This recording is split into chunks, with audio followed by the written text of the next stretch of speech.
listen to this video, take 10 minutes out of your life, go look in the mirror, look yourself deep in the eyes, look at yourself, and decide, are you a fucking loser? Because if you're a fucking loser, you can go read and watch a bunch of shit about motivation to try and convince yourself to do a little bit of work. Or are you a winner? Because if you're a winner, you don't give a fuck how you feel. Work needs doing and it must be done. Andrew has clearly said what it takes to be a multimillionaire mindset.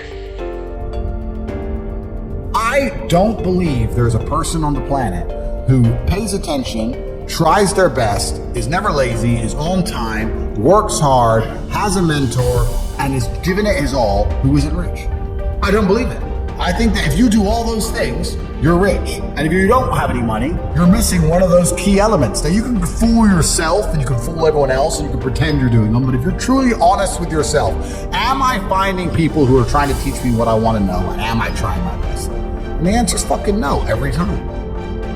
Feeling depressed is real. Yeah. Depression as a disease, I do not subscribe to. The idea, I believe, that if you feel depressed, something is depressing you, and you should try your best to fix it. You should take control of your life and do your best to fix it. The idea, but they don't say that. They don't talk that. They say depression like it's this magic thing that comes out of the sky and it gets in your brain, and you're sad no matter what. There's nothing you can do about it, and you need to only take pills.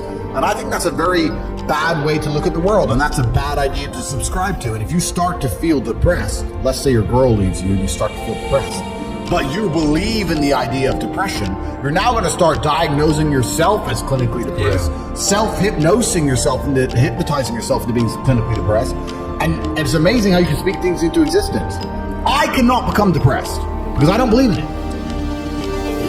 The best option, the best thing to do is still to get up, be an adult, control your emotions, be stoic, and do the things you're supposed to do day after day. Laying in bed and doing nothing is never going to be the best option. The best option is still to go to the gym, to work hard, to run your business, to be successful. So it doesn't matter. We're talking about the different positions on the chessboard. But if the rules of the game remain the same, regardless of the position you're still trying to win, you still have to do the same things. So does it even matter at this point?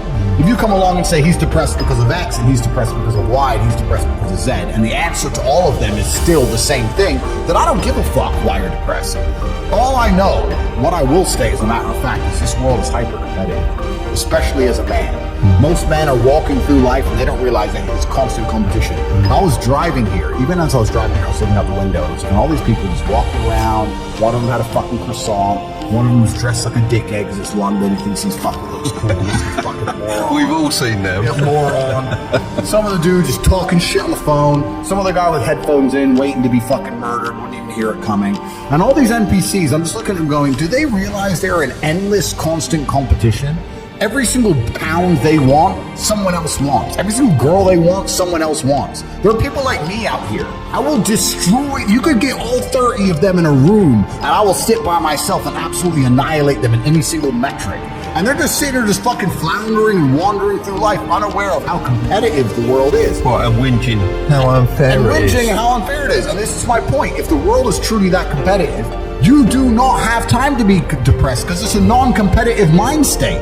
You could be depressed for X, Y, Z, whatever. I'm not depressed. And I want the money you want, and I want the girl you want, and I want the status you want, and the car you want, and the house you want. And I'm going to get it, and you're fucking not.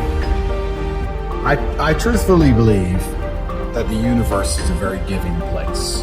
And I don't want to sound, airy-fairy, but I truthfully believe that the universe is a giving place. And that if you actually really want something, how much you want is how much you're prepared to sacrifice. So if you want $500,000 a year, you can definitely make that.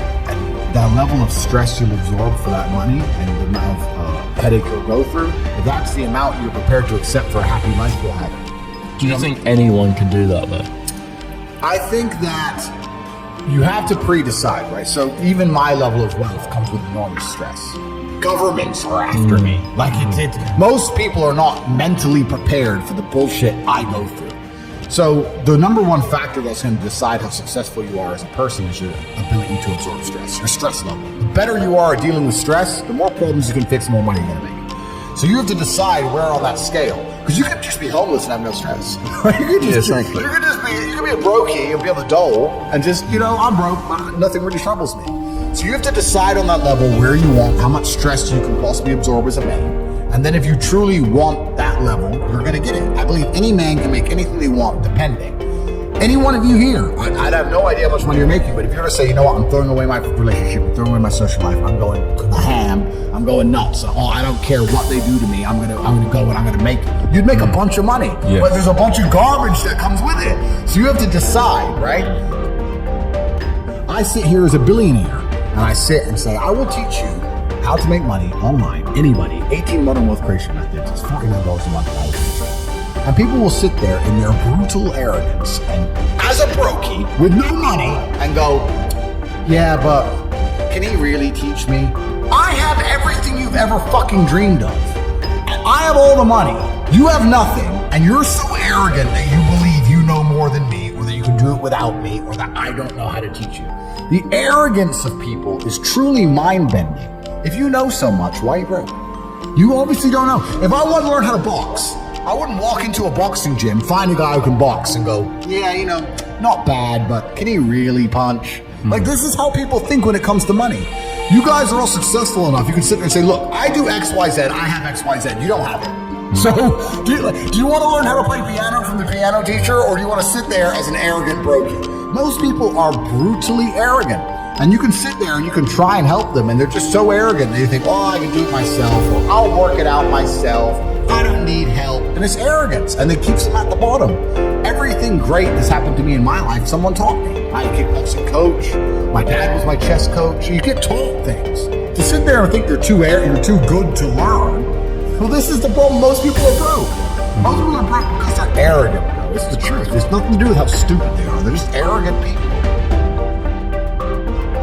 So if you love your family and you love your last name and you're proud of yourself, then you have a duty to be massively, monumentally successful, to show homage to your ancestors. I find it amazing there are people out here today who are going to sit and say, oh, I'm sad, I'm too depressed, I don't want to work hard. Do you understand that only 200 years ago there were peasants out working a field, starving, surviving the Black Death, surviving the plague, struggling to exist just to reproduce, so that 200 years later you can be the end of their bloodline, for you to sit on your ass and do fucking nothing? Like, well, you're a fuck up. You're fucking up your entire bloodline of your entire ancestry. You owe these people things. They went through hell for you to exist. You have a debt. You have a duty to pay. You have to be the best possible version of yourself. And the same to God. God loves people who try. God loves people who work hard. It's amazing if you try your very best all the time, what God will give you. He'll give it to you, anything you want, if you actually try. Not convincing yourself you try, actually try. They're different things. But yeah, I was instilled with this because from a young age, my dad said, you're a Tate. And Tates are the greatest people on the face of the planet. And there's going to be a day I'm not here anymore, and they're going to talk about me because of how fantastic you are. So go do your fucking job. I said, yes, sir. And here I am. One of the most terrifying but also gratifying things of life as a man is that we're all born relatively valueless. I don't think women are born that way. A woman, if she's born, especially if she's attractive, has an innate value. People just want her no matter what. But as a man, if you're not an important man, nobody gives a fuck about you, and they're never going to care. So you have to build yourself from the ground up, and that's scary for a lot of people, but it's also a massive opportunity. You can decide if you want to be a famous musician, or a nice sensitive poet, or a painter, or a kickboxing world champion, or a businessman. You get to decide on all the different characters in the video game. You can choose, who do I want to be? And then if you actually try, you can become it. Isn't that amazing? You can wake up and go, you know what? I want to be this kind of guy. I knew who I wanted to be. I wanted to be the dude pulling up in the Lambo, 3 a.m, gets out. Everyone's like, who is this big, strong, rich dude? I wanted to be that man, so I became it. And if you don't want that, if you want to go be a musician and play guitar and get a bunch of chicks and chill in Bali and smoke weed, whatever, go. You can choose your character and build it. I don't believe in motivation as a concept. I believe in discipline and defined purpose. People who ask about motivation are basically saying, I don't feel like doing this. How do I feel like doing this? And the answer is, the true red pill is, you're never going to feel like doing it all of the time. Sometimes you're not going to want to do it. Doesn't matter what it is. If I were to tell you to go fucking surfing or skateboarding or driving a Ferrari every day, there's going to be days you wake up where you just don't feel like doing it, no matter how fun it is. But if you do not do it when you don't feel like doing it, you will never perform against a person who does it regardless of how they feel. You have to make a decision. Forget about the idea of motivation. Forget about the concept of it. Throw it away and decide who you are. And this is a genuine task for you all to complete. Go look in the mirror, look into your own eyes, and decide: am I a fucking loser? Or am I a winner? Because if you're only going to do what you feel like doing, you are a loser. That is the definition of a loser. A man who only does what he feels like doing is going to lose against the people who perform regardless. If you lose, what are you? A fucking loser. I decided I was a winner, and I knew what it took to win. To win, I have to perform day after day, so I decided I'm going to do this every day, regardless of how I feel. Some days I'll enjoy it, some days I won't, some days it'll be fun, some days it won't. But I'm going to do it every single day to the best of my ability. I will not allow my emotional state to affect my actions. That's what winners do. Because, let's say you're a professional fighter, and you've agreed to fight on the 13th of July. That day comes around. You might feel like fighting, you might feel like kicking someone's ass, you might not feel like fighting. You might be a little bit sick. But it's the day, the arena's booked, you have to fight. So you don't get to say, well, I don't feel like it now. You don't get to lose and tell people, well, I didn't feel like it on that day. You just have to. You have to be good enough on your worst day to beat your opponent on his best day. It might be your worst day, it might be his best day. You still have to fight. You still have to win. That's the game. So when people ask me about motivation, I make it very clear. I say, listen, motivation has nothing to do with any of this. This is about who you are. It's about your purpose, your divine purpose given to you, dictated by God. Are you the kind of person who lives a life worth living, or are you a fucking loser? Now, watching this, there's going to be some of you which fall into each category. You're not all winners. You're in the right place. But some of you are probably still lazy losers. That's the reality.